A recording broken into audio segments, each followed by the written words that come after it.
Welcome to the special video edition of my deceptively simple interview feature, 5 Easy Questions.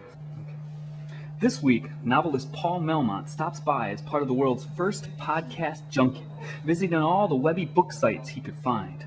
We're exploring his new novel, A Chinatown Death Cloud Peril, a book that sends famous pulp fiction authors crashing through fantastic adventures.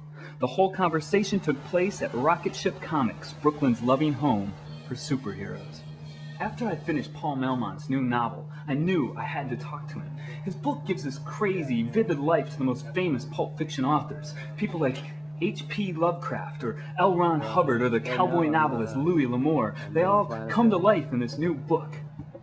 With all the obsessive joy of a geeky, middle school kid, he showed me his favorite Warren Ellis comic at the store. A Doc Savage character, a Shadow character.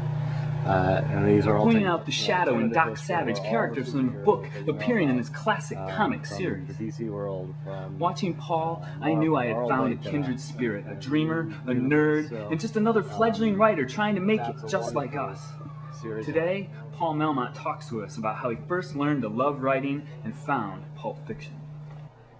So I work in advertising right now. I'm a copy director.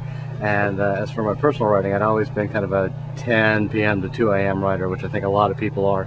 And when my first son was born, I couldn't do it. I just couldn't stay up that late. I was just exhausted. So after about a year, he got in a groove where he was waking up at about 5 in the morning.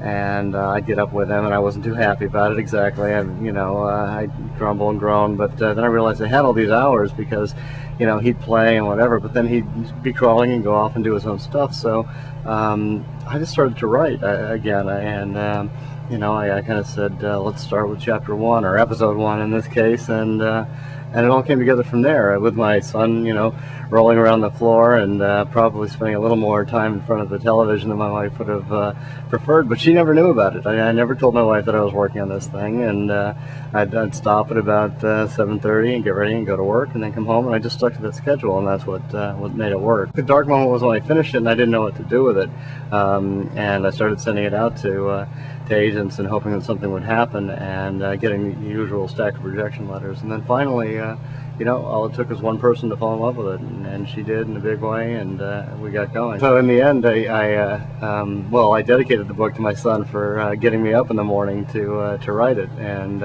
when I had finished it, like I said, I didn't tell my wife that I was writing it. I went to her on Mother's Day, and I gave her the dedication page, and she looked at it, and she said, "What, you're going to write a book?" And I said, "No, I wrote the book, and it's for you on Mother's Day."